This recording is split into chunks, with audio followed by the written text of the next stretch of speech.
नमस्कार, स्वागत है आप सभी का मेरे फेसबुक पेज खबर सन सिटी पे। आज हमारे साथ जोधपुर के मेहमान हैं, आप लोग जिनको जोधपुर का सिंघम बोलते हैं। तो आज हमारे साथ IPS DCP धर्मेंद्र सिंह यादव हैं। हालांकि इनकी कार्यशैली आपने कोविड टाइम पीरियड में देखनी होगी, किस तरह से सारे वीडियो जो आप लोग लाइक करते हैं, और आज हमने टाइम निकाल ही लिया सर से बात करने के लिए। तो सर, स्वागत है आपका हमारे स्पेज पे।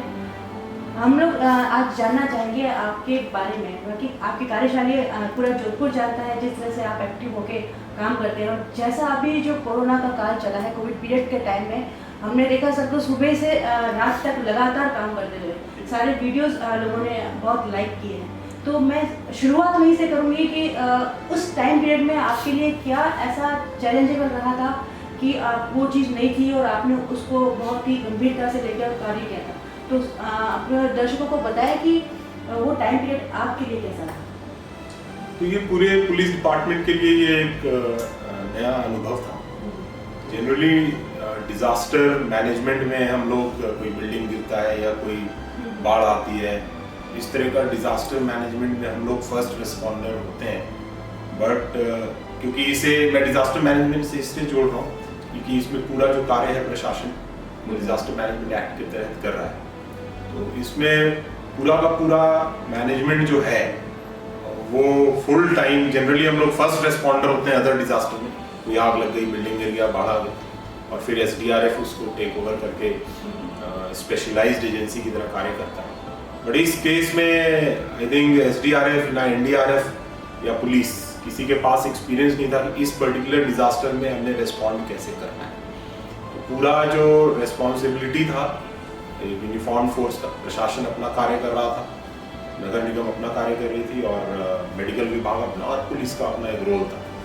तो उसमें एक नया था, किसी को कोई ट्रेनिंग नहीं थी, किसी की कोई अंडरस्टैंडिंग नहीं थी कि राइट वे क्या है। ऑब्वियसली इसमें एक डिफ़िकल्ट टाइम था। उसमें एक और डिफ़िकल्टी ये थी कि ये 24 आवर ड्यूटी है। इसमें जनरली लॉ एंड ऑर्डर या अदर ड्यूटीज़ में हम लोग एक लिमिटेड टाइम के लिए और कुछ दिनों के लिए करते हैं, बट इसमें काफ़ी लेंदी था ड्यूटी। लगातार 2 महीने से ज़्यादा कंप्लीट कर्फ्यू वॉल्ड सिटी में रहा, और हर एक पॉइंट पे 24 आवर डिप्लॉयमेंट था, और काफ़ी मोनोटोनस भी था।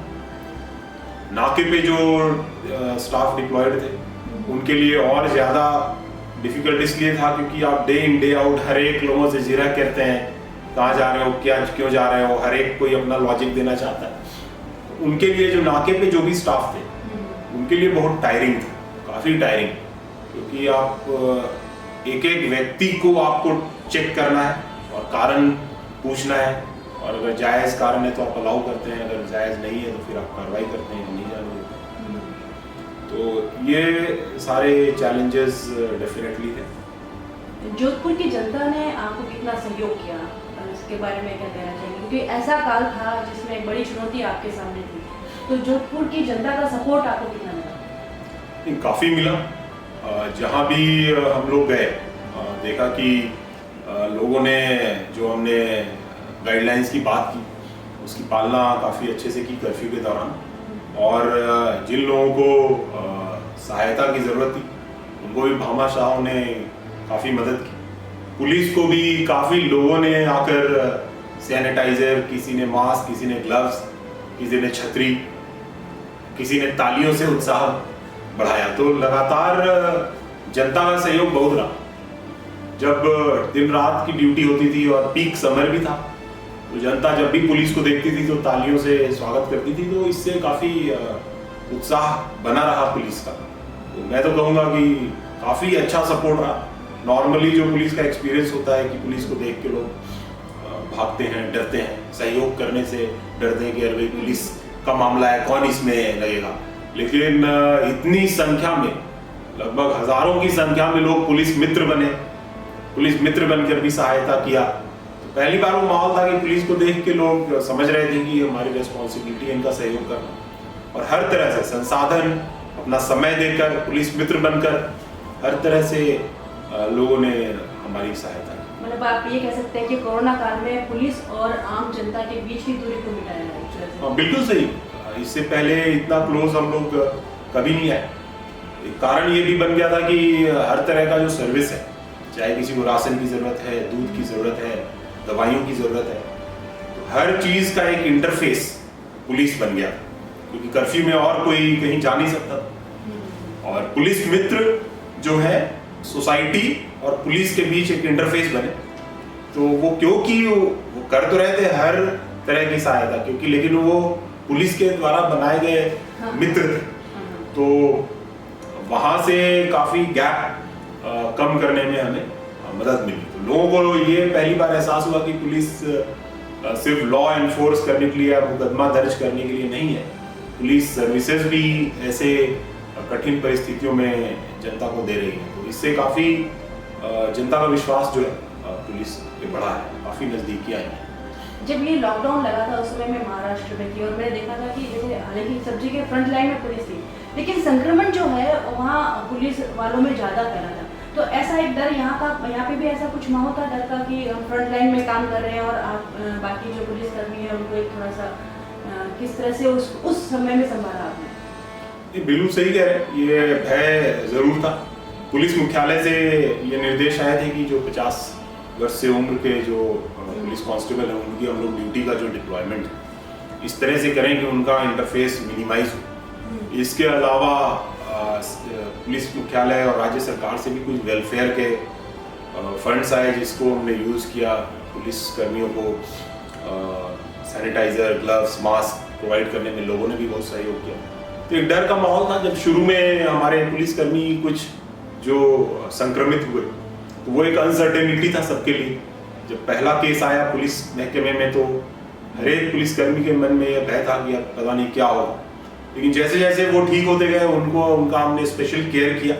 अपने डिपार्टमेंट के जो सरकार की तरफ से जो सिस्टम था उससे बढ़कर हमने अपने डिपार्टमेंट के वर्कर्स के लिए, स्टाफ के लिए अलग से उनका स्पेशल केयर किया और वो बहुत जल्दी ठीक होकर जब वापस आए तो सब में एक कॉन्फिडेंस आया कि ठीक है, लड़ना है और अगर थोड़े दिन के लिए कुछ होता भी है तो हम लोग वी विल फाइट बैक, और वापस ड्यूटी उसी जज्बे से उन्होंने किया। तो इससे पूरे फोर्स का जो मोराल है वो बहुत हाई हो। जब उन्होंने देखा कि हमारे पुलिसकर्मी जो संक्रमित हुए वो इस बीमारी से लड़कर वापस आए और ड्यूटी कर रहे हैं, इससे मोराल सबका बहुत हाई हुआ कि डिपार्टमेंट केयर कर रहा है, अधिकारी भी केयर कर रहे हैं, और इससे मोराल काफ़ी हाई रहा। जो ये महामारी का समय था, आप लोगों ने जिस तरह से पूरे जोधपुर को संभाला वो वाकई काबिल तारीफ है। पूरे जोधपुर की तरफ से, जोधपुर की जनता की तरफ से मैं आपको धन्यवाद देती हूँ। चलिए, ये तो था कि आपकी ड्यूटी का सब कुछ और कोरोना काल में जैसे आपने संभाला। अब मैं कुछ आपसे पर्सनल आपकी लाइफ के बारे में जानना चाहती हूँ, क्योंकि जोधपुर की जनता जानना चाहती है कि हमारे सिंघम है वो किस तरह से उनका दिनचर्या है। और आप सबसे पहले शुरुआत में करूँगी कि आप IPS बनना, आपको ये कब से लगा कि मेरे को IPS बनना चाहिए या इस क्षेत्र में मेरे को ड्यूटी करनी चाहिए? पब्लिक सर्विस का इंटरेस्ट काफ़ी शुरू से रहा है, क्योंकि मेरे फादर एक पब्लिक सर्वेंट थे और फॉरेस्ट डिपार्टमेंट भी एक लॉ एनफोर्सिंग एजेंसी है, तो उनके कार्यशैली और उनके लाइफ को बहुत क्लोजली देखा। तो एक पब्लिक सर्वेंट या लॉ एनफोर्सिंग एजेंसी में आने की जो चाह है वो बचपन से ही थी। Definitely different stages of life में डिफरेंट अंडरस्टैंडिंग और एक्सपोजर से एस्पिरेशंस अलग अलग होते हैं, बट क्योंकि मैं एक इंजीनियर हूँ और मैं टाटा स्टील के लिए भी 3 साल काम कर चुका हूँ और उसके बाद 1 साल मैं prime ministers rural development fellow भी था, तो एक पर्पस की तलाश में मेरा मूवमेंट फाइनली कॉरपोरेट से पब्लिक सर्विस की तरफ हुआ। मुझे लगता है कि ये बचपन में चार्म जो था वो लॉ एनफोर्समेंट यूनिफॉर्म का ज़्यादा, बट कहूँगा कि पोस्ट ग्रेजुएशन के बाद मुझे लगता है कि एक पर्पस की तलाश में ज़्यादा इधर मूवमेंट हुआ है। तो दोनों मिक्स है, एक तो सेंस ऑफ पर्पस मुझे ज़्यादा फील होता है इधर, और बचपन की वो तो चार्म रहता ही है यूनिफॉर्म का। तो ये पता ही नहीं होगा लोगों को कि आप एक इंजीनियर भी हैं, तो आपको कैसा लग रहा है कि आपने एज ए इंजीनियर ड्यूटी की और अभी पब्लिक के लिए आप ड्यूटी कर रहे हैं, तो इनमें दोनों में आप किस तरह से और क्या अनुभव आपका रहा? इंजीनियर जब मैं था तो आई थिंक मेरा जो प्रोफाइल था वो मैनेजमेंट का ज़्यादा था। मैं more of manager, techno managerial profile पे काम करता था और वहाँ पे भी काफ़ी इंटरेस्टिंग काम होता है। आप अपने इंजीनियरिंग एप्टीट्यूड को यूज़ करते हैं और यहाँ पे मुझे लगता है कि मेरा रोल लीडरशिप का ज़्यादा है। मैं अपने यहाँ पे हर समय ये सोच होता है कि मैं कैसे अपने पूरे टीम को इन्फ्लुएंस कर सकूं एक गोल को अचीव, सर्विस डिलीवरी के गोल को अचीव करने के लिए।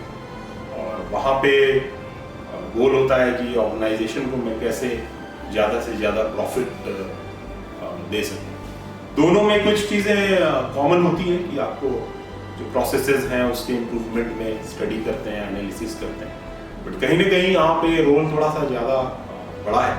लीडरशिप का रोल है जहाँ मुझे मोटिवेट करना होता है लोगों को एक सोसाइटी के डेवलपमेंट के गोल के लिए, जो कि ज़्यादा डिफ़िकल्ट गोल है कंपेयर टू एक इंजीनियरिंग या एक कॉर्पोरेट ऑर्गेनाइजेशन में जहाँ आप प्रॉफिट पे फोकस करते हैं और आपको पता है कि इस प्रॉफिट का शेयर आपको मिलेगा in form of bonus, promotion. यहाँ पे मुझे अपने स्टाफ को, टीम को मोटिवेट करना होता है कि सोसाइटी के ये गोल हैं, कॉन्फ्लिक्ट मिनिमाइज करना है, क्राइम मिनिमाइज करना है। इन गोल्स के लिए मोटिवेट करने के लिए आई थिंक लीडरशिप रोल ज़्यादा है, वहाँ मैनेजरियल रोल ज़्यादा था। वहाँ पर आपका टाइम पीरियड फिक्स होगा कि 10 से 5 वाली ड्यूटी कर दिया, और यहाँ ऐसा है कि कोई टाइम नहीं है। ये भी एक ऐसा नहीं है।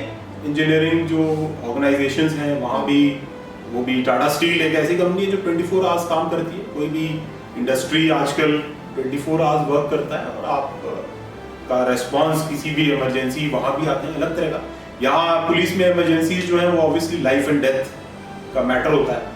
वहाँ पे इमरजेंसी ब्रेकडाउन हो सकता है, कोई इशू हो सकता है। टाइम पीरियड ऐसा नहीं है। कॉर्पोरेट में भी काफ़ी हेक्टिक लाइफ होता है, यहाँ भी डेफिनेटली हेक्टिक। दोनों जगह के जो इमरजेंसीज हैं उसकी ग्रेविटी अलग है।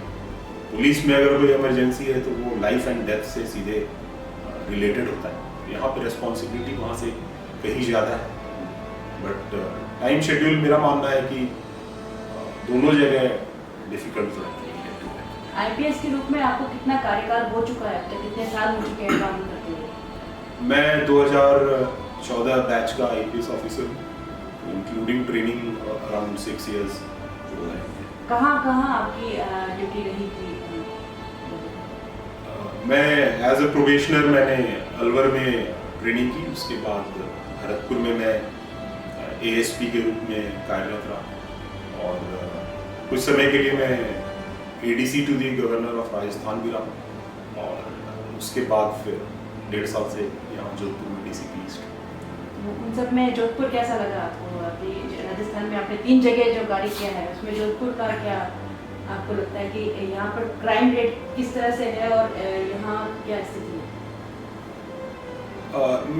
अलवर और भरतपुर में जैसा भी जो पोस्टिंग था उसमें मेरा मानना है कि थोड़ा रूरल पुलिसिंग का ज़्यादा एक्सपोजर था वहाँ।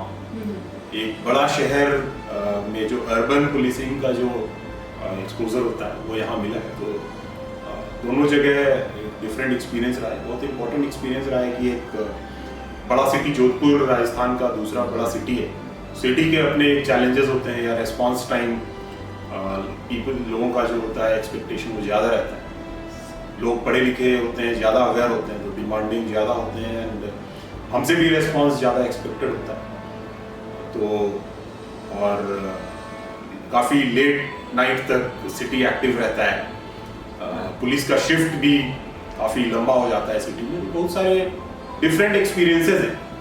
अलवर और भरतपुर में वॉल्यूम ऑफ क्राइम बहुत ज़्यादा है, बट जोधपुर में क्योंकि ये सिटी है तो यहाँ रिस्पॉन्स टाइम काफ़ी अच्छा रखना होता है हर चीज़ का। दोनों एक डिफरेंट एक्सपीरियंस है। जहाँ तक टाइप ऑफ क्राइम का बात है तो यहाँ पे ऑब्वियसली एनडीपीएस और ड्रग रिलेटेड क्राइम और थोड़ा बहुत गैंग रिलेटेड क्राइम ज़्यादा है। अलवर भरतपुर में अलग तरह के इश्यूज हैं। वहाँ यूपी बॉर्डर है और हरियाणा बॉर्डर है, तो वहाँ पे इंटर स्टेट बॉर्डर के जो इश्यूज आते हैं उस तरह का ज़्यादा इशू है। दोनों जगह के अलग अलग चैलेंजेस हैं। ओवरऑल मैं कहूँगा कि दोनों ही अपने अपने तरीके से उतने ही चैलेंजिंग है। आपको अब तक ऐसा कोई अनुभव जो चुनौती या अनुभव जो लाइफ टाइम याद रहेगा अभी इस कार्यक्रम में? बहुत सारे ऐसे मोमेंट्स आते हैं, ऐसा कोई ये नहीं है कि पर्टिकुलर इंसिडेंस ही लाइफ टाइम याद रहेगा। बट हाँ, अभी तक के, क्योंकि आई थिंक मेरा जो भी पोस्टिंग रहा है अलवर, भरतपुर, जोधपुर, काफ़ी हैपनिंग प्लेसेस मैं कहूँगा पुलिस पर्सपेक्टिव से। काफ़ी इंसिडेंसेस ऐसे होते रहते हैं जो काफ़ी इम्पैक्टफुल या लॉन्ग लास्टिंग मेमोरी के। ऐसा कोई स्पेसिफिक इंसिडेंस पॉइंट आउट नहीं कर पाऊंगा। एक मुझे याद है, मैंने कुछ वीडियोस आपके देखे थे, वनाड साइड में आपने किसी गैंगस्टर को पकड़ा था और उसका काफ़ी अर्ली मॉर्निंग ये कार्रवाई हुई थी। उसके बाद वो वीडियो भी काफ़ी अच्छा वायरल हुआ और काफ़ी आपको प्रशंसा जो है जोधपुर वालों ने जो वहाँ से बटोरी है जोधपुर से आपने तो ये वाकई फर्स्ट जो है जो आपको आईपीएस के रूप में मैंने उस वीडियो में, हालांकि कब पोस्टिंग हुई ये सब की तो खबरें हमने लगाई थी, लेकिन वो वीडियो जो हमने देखा था कि इतनी जल्दी जो कार्रवाई आपने की थी वो वाकई ही काबिले तारीफ है। तो शायद आपको भी याद होगा वो इंसिडेंट जो बनारस साइड में अर्ली मॉर्निंग जो था। हाँ, इस तरह के देखिए इंसिडेंसेस पुलिस लाइफ में पुलिस ऑफिसर्स के सामने आते रहते हैं। एक्सचेंज ऑफ फायर होने की प्रोबेबिलिटी रहती है, अलग अलग स्टेट्स में अलग है। कोइंसिडेंटली जो भी रीजन से इस एरिया में, जैसा कि मैंने कहा कि gang related activity, illegal arms की एक्टिविटी, जैसा कि आप लोग रेगुलर देखते और पढ़ते रहते हैं, वो हो रहा है, तो ये संभावना है कि अगर आप किसी क्रिमिनल को चेज कर रहे हैं, उसके पीछे लगे हैं, तो इस तरह का एक्सचेंज ऑफ फायर जो है होने की प्रोबेबिलिटी हमेशा बनी रहती है। और हमारे बहुत सारे पुलिसकर्मी इन सब चीज़ों को काफ़ी बार लाइफ में देखते हैं और अच्छा करते हैं। तो वैसा ही एक मौका था, टीम वर्क होता है। ऐसा दिखने में लगता है कि एक पर्टिकुलर अधिकारी ने किया, बट ऐसा नहीं होता। किसी भी ऑपरेशन के पीछे टीम काम कर रही होती है, बहुत सारे लोग इंटेलिजेंस कलेक्ट करते हैं, बहुत सारे लोग पीछा करते हैं, होमवर्क करते हैं, तब जाके कोई अच्छा बड़ा ऑपरेशन सक्सेसफुल होता है। लेकिन नेतृत्व की बात करें तो अच्छा नेतृत्व मिले तभी तो उसमें सफलता हासिल की जाती है। जैसा कि मैंने कहा आपको कि यहाँ पे रोल मेरा एज एन आईपीएस में फील करता हूँ कि लीडरशिप रोल काफ़ी इम्पोर्टेंट है, तो डेफिनेटली उसका रोल रहता है। बट टीम का काफ़ी अच्छा कंट्रीब्यूशन रहता है किसी भी अच्छे कार्य में। चलिए, मैं आपका ज़्यादा समय नहीं लूँगी, एक ऐसा कुछ आप बताइए कि थोड़ा सा जैसे आपकी बचपन की कुछ याद हो या ऐसा कुछ, या घर वाले क्या आपको आईपीएस बना देखने के बाद घर वालों का क्या रहता है, तो वो थोड़ा सा आप दर्शकों को बताएं। और फिर मैं, क्योंकि आपने बता ही दिया था समय सीमा तो आपने बांध ही दी थी, 8 बजे तक मुझे टाइम दे रखा है, तो इसलिए एक छोटा सा जो आपका यादें हैं या फिर परिवार वालों की जो आपकी प्रति सोच है एज आईपीएस, वो क्या है? इंडिया में आई थिंक सोसाइटी ऐसा है कि हर एक फैमिली में इसे काफ़ी अच्छा फील होता है जब कोई पब्लिक सर्वेंट बनता है। तो ऐसा नहीं है, मतलब आई थिंक मेरे फैमिली में, क्योंकि मैं जब इंजीनियरिंग कॉलेज में था, when I was working, everybody was equally happy। और थोड़ा सा हाँ, I would say being from Bihar, उधर और भी ज़्यादा चार्म मैं कहूँगा लोगों में है, सोसाइटी में है, जहाँ लोग पब्लिक सर्वेंट और ऑल इंडिया सर्विसेज में आना चाहते हैं, आईएएस या आईपीएस या अन्य all India services and central services में जाने से काफ़ी प्राउड फील करते हैं। एक कारण ये भी रहा होगा कि आपको कंट्री को सर्व करने का एक मौका मिलता है और उसके रिस्पॉन्स में लोग बहुत रेस्पेक्ट देते हैं इस प्रोफेशन को। आई थिंक डॉक्टर्स को जितना रिस्पेक्ट मिलता है सोसाइटी में, ऑलमोस्ट उतना ही रिस्पेक्ट ऑल इंडिया सर्विसेज में, आईएएस हो या आईपीएस हो या अदर सर्विसेज में जो लोग सर्व करते हैं, एक तरह का पब्लिक सर्वेंट देते हैं, उसका रिस्पेक्ट सोसाइटी में काफ़ी बढ़ता है। तो आई थिंक इसका असर फैमिली में भी रहता ही। तो ये एक प्राउड मोमेंट डेफिनेटली होता है फैमिली के लिए। और हाँ, ऑफ कोर्स जब सिलेक्शन हुआ तो डेफिनेटली फैमिली के लिए भी एक प्राउड मोमेंट तो था। ये बचपन से आपने ये तो नहीं फेस किया जैसे मैं अपने बेटे को बोलते हुए यार एक्टर को इंजीनियर बनना है या कुछ बनना है, ऐसा कुछ करता हुआ आ गया कि इंजीनियर? आई थिंक आप अग्री करेंगे कि generally all the Indian society में ये रहता है कि आपको अपने पैरों पे जल्दी से जल्दी खड़ा होना है, यही रहता है। और उसमें क्या है कि आई थिंक इंजीनियरिंग एक टाइम पे जब मैं स्कूल में था तो डेफिनेटली इंजीनियरिंग सेक्टर जो था तो मोस्ट जॉब गिविंग सेक्टर। तो ऑब्वियसली आप इस चीज से नहीं स्टार्ट करते हैं कि इंजीनियर ही बनना है। आई थिंक सेंटर या गोल ये होता है कि आपको अपने पैरों पे खड़ा होना है, तो अकॉर्डिंगली आप वो प्रोफेशन चूज करते हैं जो आपको दिखता है कि सबसे ज़्यादा लोग जिसमें जा रहे हैं और सक्सेसफुल हो रहे हैं।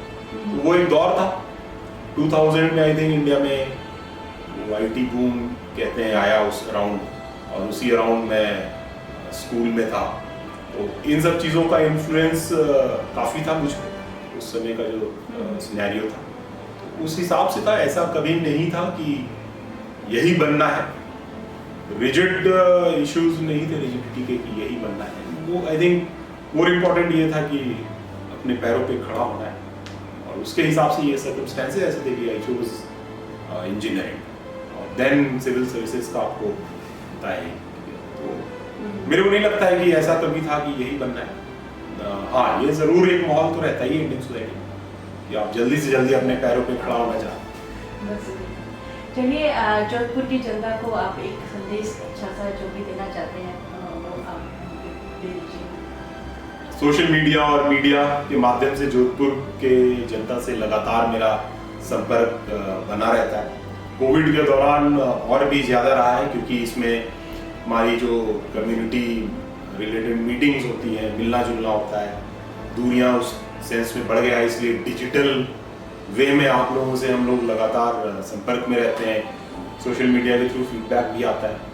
तो मैं यही कहना चाहूँगा कि जो कोविड के खिलाफ जो लड़ाई है लगातार हम लोग लगभग फरवरी मार्च से करते आ रहे हैं।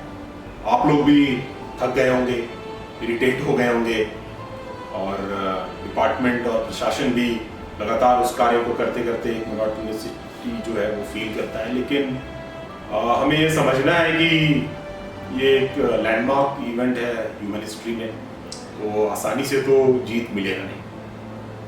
कुछ तो सैक्रिफाइस तो हर बैटल में, हर वॉर में करना ही पड़ता है। यहाँ हमें सैक्रिफाइस हमारे सोशल लाइफ में करना पड़ रहा है, मिलना जुलना कम करना पड़ रहा है, रेस्टोरेंट में जाना, एंटरटेनमेंट के लिए कहीं मिलना, खेलना, पार्क में बैठना, बातचीत करना, इस तरह के जो सैक्रिफाइसेस हैं वो आप लोगों ने अभी तक किया है, और आप लोग जरूर थक गए होंगे। लेकिन इसमें वापस से वो एनर्जी लाने की ज़रूरत है फिर से एक बार, ताकि जो पीक है जो आने वाला है उसके पहले हम लोग एक बार फिर से मेहनत करें, फिर से कुछ बलिदान करने के लिए तैयार हो जाएं।